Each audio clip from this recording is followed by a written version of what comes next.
Donc nous voilà avec une pleine lune en Scorpion qui est encore un événement, une lunaison vraiment très intense, dans une période où tout est très intense.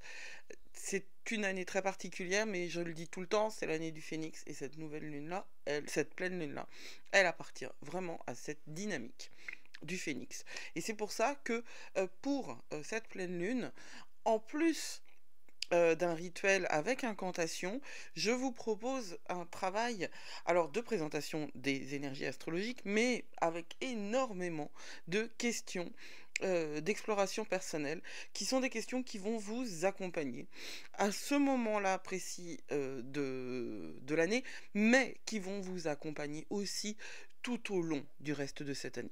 C'est un dossier très très très important, c'est une période très très très importante, et dans cet audio, je vais vous raconter un peu pourquoi.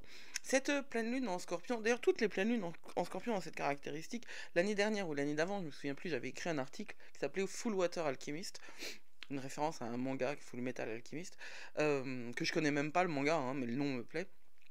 Et parmi les salves de questions que je vous propose, il y en a une que j'ai intitulée de cette manière-là, parce que véritablement, c'est de ça dont il est question, c'est alchimiser avec une eau d'une puissance. Le scorpion est à son apogée, le scorpion va être dans un carré avec sa planète directrice, Pluton, et va rencontrer également Mars, qui était sa planète directrice avant que Pluton ne soit découvert.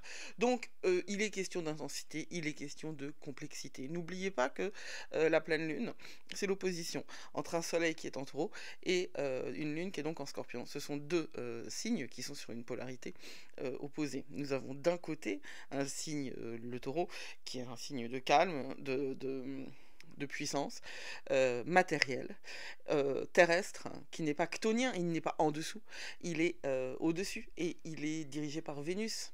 Et de l'autre côté, nous avons donc le Scorpion qui était dirigé par Mars. Voilà pourquoi la polarité, qui est devenu dirigé par Pluton, mais quelque part ça se comprend, c'est toujours une polarité équivalente entre celui qui a les pieds dans la Terre et celui qui est en dessous de la Terre. Et c'est véritablement quelque chose que nous ressentons dans nos tripes. Parce que dans les deux cas, il s'agit d'une complexe relation avec nous-mêmes, avec la sexualité, le scorpion est le signe des tabous, avec l'argent, l'argent des autres, hein, on dit que le scorpion, d'ailleurs, on dit d'ailleurs que le scorpion, qui est associé à la maison 8, a sous son égide euh, tous les tabous, la mort, le sexe et l'argent. Alors, il s'intéresse essentiellement à l'argent des autres, hein, parce que l'argent est une notion essentielle aussi pour le taureau. Vénus dirige notre relation à l'argent de la même manière qu'elle dirige notre relation à l'ensemble de ce qui nous remplit. Cette pleine lune va nous offrir l'opportunité d'affronter nos parts d'ombre, et c'est pour ça que j'ai insisté dans mon année magique sur ces questions, ces explorations de votre psyché.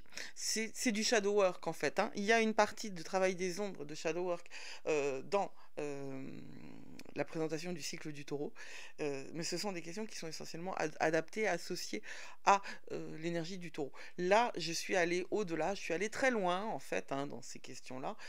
J'ai beaucoup réfléchi. Je pense vraiment que le journaling est un outil exceptionnel, et que le journaling associé à l'astrologie, si on le fait, et si on le fait avec soin, ça peut nous apporter énormément d'informations, mais ces informations-là, il faut aussi qu'elles passent dans le corps, et c'est pour ça que, puisqu'il y a un tel travail demandé dans ce chapitre sur la lunaison sur l'esba en fait, hein, de la pleine lune, de en Scorpion d'avril, c'est pour ça que je vous propose un rituel avec incantation, quelque chose qui est puissant aussi, parce que ça va faire travailler la voix, qui est l'élément dirigé par le taureau.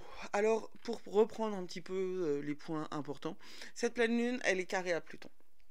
Et ça, c'est véritablement... Alors, véritablement, je vais le dire plein de fois, c'est une lune de métamorphose. C'est une phase qui est... On n'est plus en éclipse, et pourtant, c'est d'une intensité émotionnelle qui est équivalente.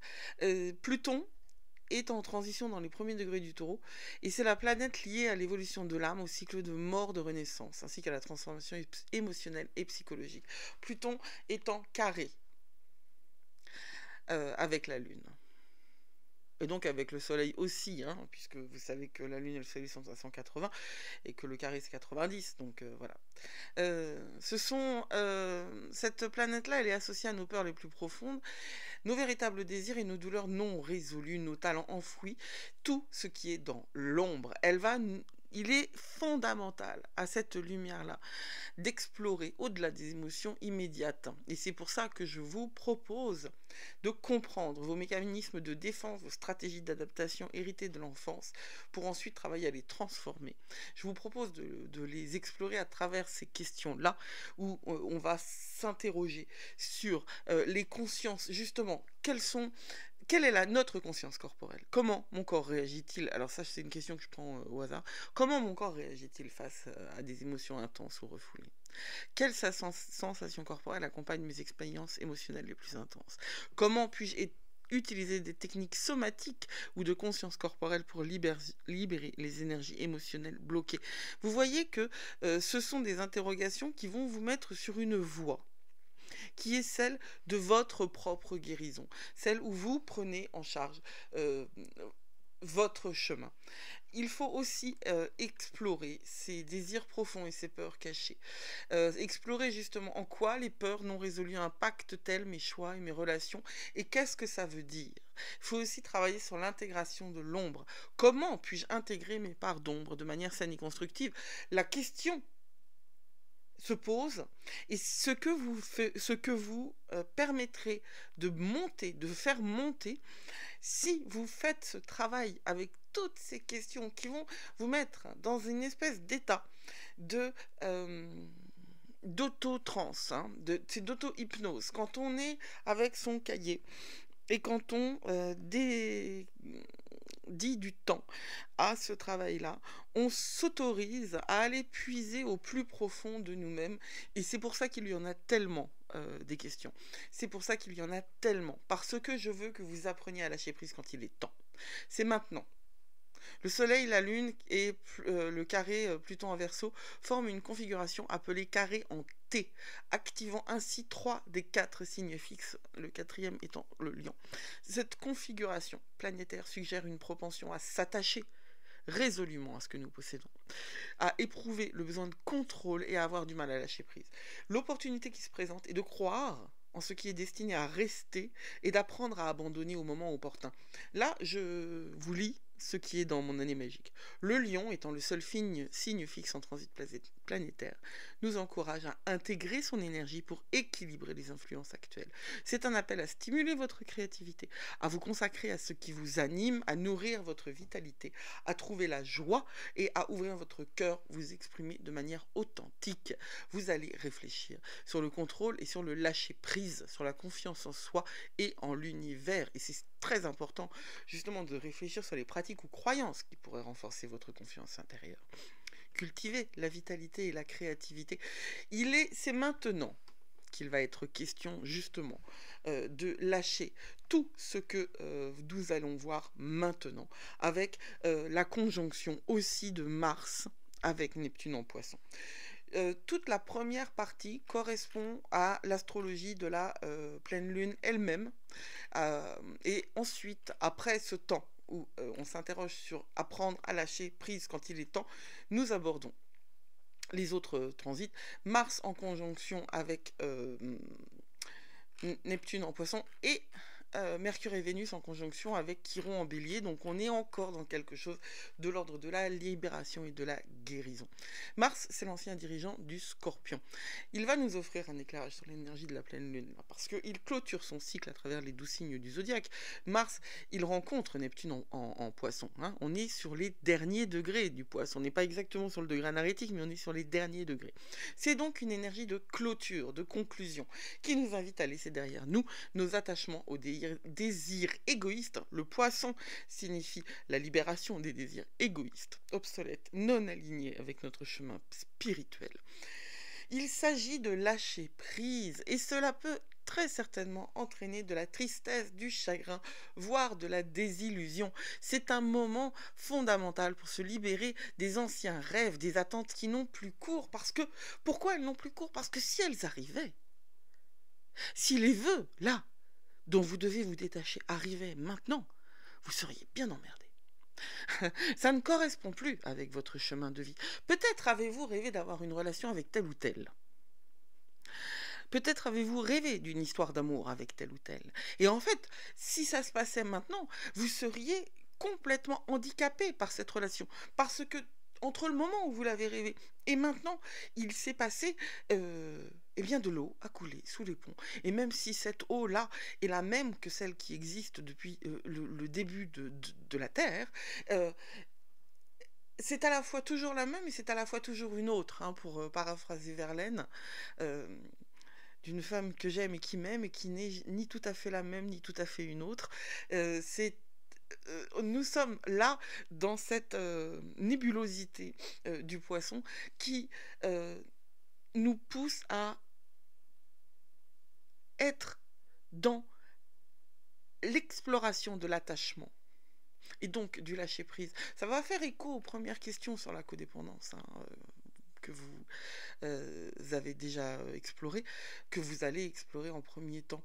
Cette conjonction Mars-Neptune en Poisson peut provoquer un sentiment d'incertitude, parce que justement, ne souhaitez plus avoir cette relation avec cette personne qui correspondait à un idéal dépassé il y a un certain temps à ce que vous pensiez aimer, ou surtout à ce que vous vouliez aimer pour...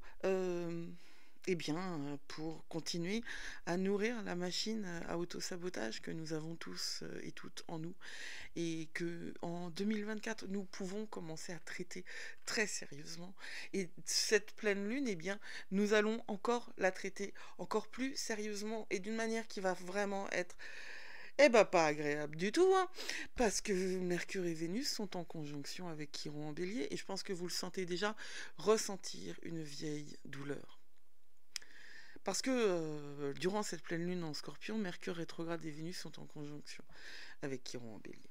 Et on est à proximité du degré de l'éclipse survenue il y a 15 jours. Et le 21 avril, Vénus a été conjoint à Chiron. Et le 25, leur conjonction demeure significative. Cet alignement met en lumière des blessures liées aux relations, à l'estime de soi et à l'amour-propre, à celles qui affectent notre réceptivité et notre capacité à manifester l'abondance. Pendant ce temps, Mercure est rétrograde, pour quelques jours encore. Et il va se séparer de sa conjonction avec Chiron. Elle était exacte le 15 avril. Je ne sais pas comment vous l'avez vécu. Moi, je sais que je le vis mal. Mal et bien, mais ce que je veux dire, c'est que je le prends en plein dans les dents. Parce que j'ai Mercure et Chiron en Bélier. Et voilà. Donc c'est véritablement, pour moi, hein, personnellement, c'est une période intense et que j'accueille avec beaucoup de gratitude, parce que quand bien même serait-elle difficile, et elle l'est, elle me donne à voir tout ce que je ne voyais pas. Tiens, ça c'était des paroles encore d'une vieille chanson de Baba Cool. C'est une chanson de Leonard Cohen qui a été repris par Graham Wright, et une chanson de mon enfance. C'est L'étranger. Et un jour penché à ta fenêtre, il te dira qu'il veut renaître au monde que ta tendresse lui cache. Et c'est exactement ça. En moi, il y a des choses que la tendresse, le peu de tendresse que je me portais, mais qui était toujours là, tout de même, m'empêchait de voir. Et les blessures permettaient de faire un écran. De faire un écran. Et des blessures qui ne sont pas ressenties forment des nodalités rigides qui nous empêchent d'avancer. Alors ressentir, c'est désagréable, vraiment, mais il vaut mieux les ressentir psychiquement, émotionnellement, quand on a la place. Et si vous ressentez, si vous souffrez, c'est que vous avez laissé la place à la douleur émotionnelle. Eh bien, il vaut mieux les ressentir émotionnellement que les transposer dans sa vie sous forme de destin, c'est-à-dire d'accidents, de maladies. C'est ce que Jung dit. Ce qui ne remonte pas à la conscience revient sous forme de destin. Et je n'ai rien trouvé qui soit plus vrai que ça. Rien. Je le vois tous les jours, je le vois dans ma vie et je le vois dans la vie des gens autour. Tout ce qui ne remonte pas à la conscience revient sous forme de destin. Et ce qui ne remonte pas à la conscience, c'est évidemment de l'ordre de l'inconscient, mais c'est également de l'ordre de l'impensé. Et l'impensé, c'est encore autre chose.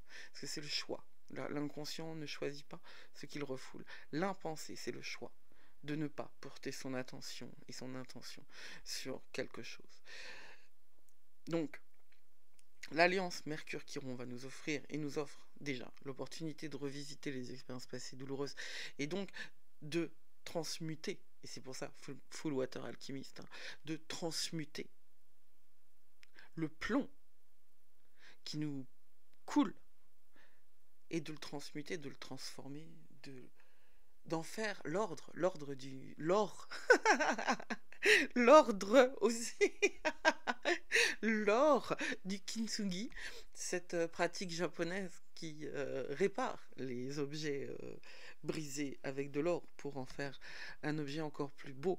Le kintsugi, c'est une magnifique... j'adore la pensée japonaise, moi. Je suis vraiment très très très très touchée par la grandeur de cette pensée, et j'ai énormément de difficultés à comprendre d'ailleurs ce qu'ils sont devenus, comment le nationalisme les a transformés. C'est très étrange pour moi, mais bon. Le kintsugi, j'en ai fait d'ailleurs l'objet d'une consultation. D'ailleurs, j'ai réouvert quelques places de consultation, mais essentiellement des consultations astrologiques. Donc pour le kintsugi, tout dépend du type de travail que vous avez envie de faire. Il vaut mieux me contacter avant. Quoi qu'il en soit, ce serait vraiment le moment idéal. C'est pour ça que je suis en train d'y penser. Je pense que je vais le remettre au catalogue. Je vais le remettre au catalogue parce que ce serait le moment absolument idéal pour vous permettre de soigner, de transformer le plomb de vos blessures en l'or qui va valoriser votre expérience et faire de votre vulnérabilité vos forces. Et en fait, la vérité, c'est qu'à la fin de cette pleine lune, nous avons la possibilité d'avancer vers notre moi ultime, le plus authentique, le plus vrai, celui qui n'a cure du regard des autres, parce qu'il sait qu'il est aligné avec son chemin, et il sait que ce qu'il vivra, ce qu'il est, rencontrera ce qu'il doit rencontrer. C'est de l'ordre d'une rencontre mystique. N'oubliez pas, le Scorpion est un signe éminemment mystique. Et je pense que nous devons, et puis Mars en Poisson, la Mars en conjonction avec Neptune en Poisson, on est dans une relation mystique à nous-mêmes et au monde qui nous entoure. Et il faut en profiter parce que ça n'est pas tout le temps que nous avons cette possibilité-là. Donc je vous conseille d'explorer ces questions-là, et pour ce faire, de rejoindre mon année magique. Évidemment, vous avez toutes les informations à disposition pour le rejoindre. Il n'est pas trop tard. Quant à ceux qui sont déjà dans mon année magique, je vous propose donc d'explorer toutes ces questions de journaling, de le faire en ayant eu soin au préalable de créer un espace sacré avec de l'encens qui vous convient, en allumant une bougie qui est celle qui vous accompagnera tout au long en fait de la phase décroissante de la pleine lune. Voilà ce que je vous propose de faire de ce temps de pleine lune un temps qui s'installe dans la durée, parce que ce travail a besoin de s'installer dans la durée. On ne peut pas concevoir une guérison de cet ordre sur un laps de temps comme ça. Laissez tomber cette vision capitaliste et capitaliste, libérale, en fait, productiviste, voilà, productiviste de la manière de gérer votre âme. Ce n'est pas comme ça que ça se fait. Ce n'est pas comme ça que ça se fait. Et puis vous allez voir que dans la partie rituelle, ce mois-ci, c'est un rituel avec incantation que je dois à Mystic Moon. En fait, pas ces incantations, c'est moi qui les ai écrites. Mais Aliénor de Mystic Moon, que je suis depuis quelques mois maintenant, est quelqu'un qui, moi, me fait un bien phénoménal. Si vous avez besoin de renouer avec une magie saisonnière, c'est ce qu'elle fait, une magie simple, elle a un abonnement qui est très peu cher et qui est vraiment très très très riche, et cette femme est très puissante. Et c'est elle qui m'a fait renouer avec la pratique des incantations, et je vous en propose pour cette pleine lune-là, des incantations qui sont telles que moi je les écris, et telles que moi j'ai envie de les utiliser, j'ai envie de les dire, pour que la parole euh, vous ancre et ancre votre message de libération, qu'il ne s'agisse pas uniquement d'écrire, parce que vous aurez beaucoup écrit dans cette partie-là, mais que dans la partie rituelle, il y ait une forme de mise en voix pour que le travail soit sur la bonne voie, justement. Alors, bon courage, n'oubliez pas, avant de vous mettre à répondre à toutes ces questions, prenez du temps, prévoyez du temps, allumez de l'encens pour purifier votre espace, rangez votre bureau de manière à ce que ce soit quelque chose, enfin votre bureau ou l'endroit où... Ne faites pas ça sur un bout de table ou avec comment dire, un paysage qui vous rappelle à quel point le quotidien est prégnant. Soyez dans un espace le plus sacré possible. Faites en sorte qu'il soit beau. Hein, nous sommes en taureau. Le taureau a besoin du beau. Faites en sorte qu'il soit beau. Pourquoi pas être à côté de plantes, ou pourquoi pas mettre des cailloux, des cristaux qui vous plaisent, ou des objets qui vous plaisent. Écrire dans un cahier qui a une couverture qui vous convient aussi. Vous pouvez aussi aller chercher une playlist sur YouTube. Il y en a beaucoup de playlists ou de vidéos qui offrent à voir de très beaux paysages ou de très belles compositions d'artistes. Vous pouvez aussi d'ailleurs aller voir ce que j'ai composé pour l'occasion. C'est une vidéo d'ambiance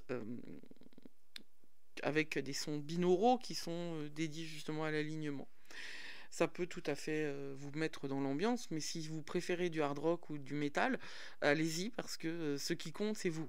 Hein, c'est pas du tout tout ce que je préconise. Alors il y a deux choses. Il y a l'astrologie. L'astrologie, c'est quelque chose qui est factuel, qu'on le veuille ou non, c'est ainsi. L'interprétation que j'en fais, en fait, il y a trois choses. L'interprétation que j'en fais, elle est réellement complètement personnelle. Elle est faite de ma lecture des événements astrologiques. Et puis, il y a toute la dimension développement personnel, toute la dimension de mise en acte de ça. Et ça, c'est encore autre chose, parce qu'il y a l'astrologie, il y a mon interprétation, et il y a ce que vous en faites. Et moi, je n'ai aucune vocation à être gourou.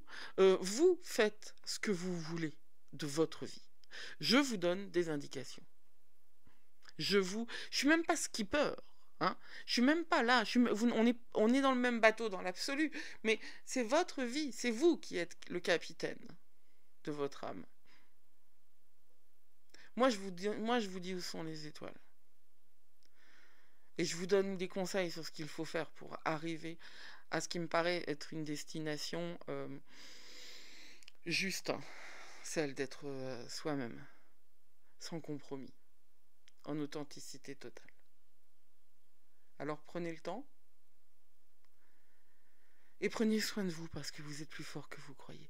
Et passez à travers ces questions-là, c'est passer à travers le feu de l'eau du Scorpion pour non pas vous endurcir, mais ça c'est des vieux trucs qui remontent, mais pour vous permettre de purifier et de transformer ce qui en vous bloque encore et empêche encore la réalisation de votre chemin d'âme tel que vous devez le vivre. Vous êtes plus fort que vous croyez. Blessed be. Et on se retrouve dans le chapitre prochain pour le rituel.